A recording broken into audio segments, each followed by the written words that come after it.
నమస్తే, welcome to dot news. నేను అనుష. రాజకీయ చైతన్యం ఎక్కువగా ఉన్న రాజమండ్రి అర్బన్ ను గెలిచే రాజెవరు? అందరూ ఆసక్తిగా ఎదురుచూస్తున్న ఈ అసెంబ్లీ నియోజకవర్గంలో అభ్యర్థుల మార్పుతో రాజకీయాలు మారనున్నాయా? అధికార వైసీపీ, తెలుగుదేశం మధ్య ఇక్కడి రాజకీయాలు మాత్రం ఉత్కంఠగా మారాయి.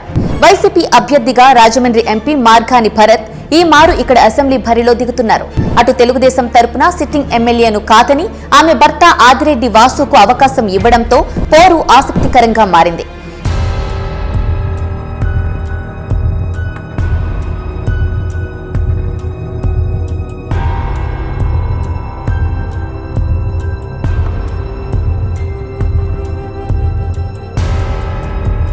గోదావరమ్మ పరుగులు, పాపికొండల అందాలకు కేర్ ఆఫ్ రాజమండ్రి.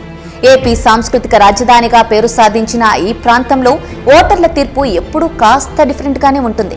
గత ఎన్నికల్లో బంపర్ మెజారిటీతో విజయం సాధించిన ఆదిరెడ్డి భవానీని కాదని ఆమె భర్త ఆదిరెడ్డి వాసును టీడీపీ అధినేత ఎంపిక చేశారు.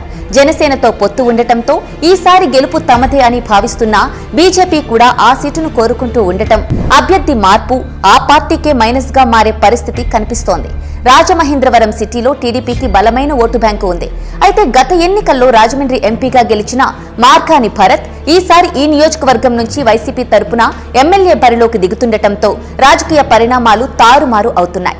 2019లో ఎన్నికల్లో ఇక్కడ టీడీపీ అభ్యర్థి ఆదిరెడ్డి భవానీకి దాదాపుగా 50% ఓట్లు పోలయ్యాయి.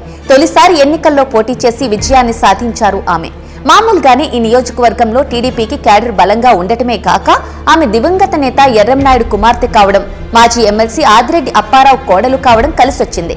అప్పటికే 2 సార్లు ఎమ్మెల్యేగా పనిచేసిన రౌతు సూర్యప్రకాష్ కు కేవలం 32% మాత్రమే ఓట్లు పోలయ్యాయి. ఇక జనసేన నుంచి పోటీ చేసిన సత్యనారాయణకు కూడా 14% ఓట్లు వచ్చాయి. అయితే ఈసారి టీడీపీ జనసేన కలిసి పోటీ చేస్తుండటంతో టీడీపీకి గెలుపు అవకాశాలు మరింత పెరుగుతాయని వారు భావిస్తున్నా ఆ పరిస్థితి కనిపించడం లేదు. ఈ మారు ఆదిరెడ్డి వాసుకు జనసేన శ్రేణులు ఎంతవరకు సహకరిస్తారనేది అనుమానంగా ఉంది. అదీగాక వాసుపై అనేక ఆరోపణలు ఉండటం, జగజ్జనని చిట్ ఫండ్ అవకతవకలు ఆయన గెలుపుకు అడ్డంకిగా మారే అవకాశం ఉంది. అదీగాక భార్యను బలవంతంగా పోటీ నుంచి తప్పించారని చెప్పుకుంటున్నారు. గత ఎన్నికల్లో ఓటమితో వైసీపీ ఈ మారు వ్యూహం మార్చి మార్గాని భరత్ను బరిలోకి దింపుతోంది. రాజమండ్రి ఎంపీగా పనిచేయడం, గుడ్ మార్నింగ్ రాజమండ్రి పేరుతో నిర్వహించిన కార్యక్రమం భరత్కు పూర్తిగా కలిసి వస్తోంది. ప్రజలతో ప్రతిరోజు మమేకం కావడం ప్లస్ పాయింట్. జక్కంపూడి రాజా వర్గం కూడా ఈ మారు భరత్ విజయానికి సహకరించేలా పార్టీ అధిష్టానం తీసుకున్న చర్యలు కూడా వైసీపీ అభ్యర్థి విజయానికి దోహదపడుతోంది.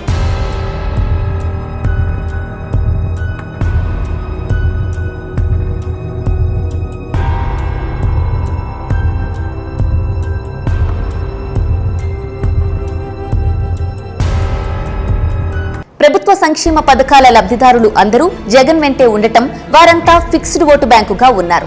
రాజమండ్రి అర్బన్ నియోజకవర్గంలో అత్యధిక సంఖ్యలో అంటే 18% ఉన్నవారు శెట్టి బలిజ ఓటర్లు. ఇందులో మెజారిటీ అంటే 60% మంది వైసీపీకి సపోర్ట్ చేస్తున్నారు. ప్రస్తుత అభ్యర్థి మార్గాని భరత్ కూడా ఇదే సామాజిక వర్గానికి చెందిన నేత కావడం ఆ పార్టీకి మరింత కలిసి వచ్చే అంశం. కోనసీమ అల్లర్ల సమయంలో తన సామాజిక వర్గానికి చెందిన వారిపై ప్రభుత్వం కేసులు నమోదు చేయడం తెలుగుదేశంపై వారికి కోపం ఉంటుందంటున్నారు. అది కూడా వైసీపీకి కలిసొస్తుంది. ఇక 14% ఉన్న కొప్పుల వెలమ ఓటర్లలో 70%, 12% ఉన్న ఎస్సీల్లో కూడా 60% వైసీపీకి అనుకూలంగా ఉన్నారు. ఇక 8% ఉన్న పద్మశాలీల్లో వైసీపీకి 45%, 6% ఉన్న బ్రాహ్మణ సామాజిక వర్గంలో వైసీపీకి 45% ఓటు బ్యాంకుగా ఉందంటున్నారు. ప్రస్తుత పరిస్థితులు చూస్తే వైసీపీ అధిష్టానం నిర్వహించిన ఇన్ఛార్జ్ మార్పు ఓట్ షేర్ ను పెంచుతోంది. Please subscribe dot news.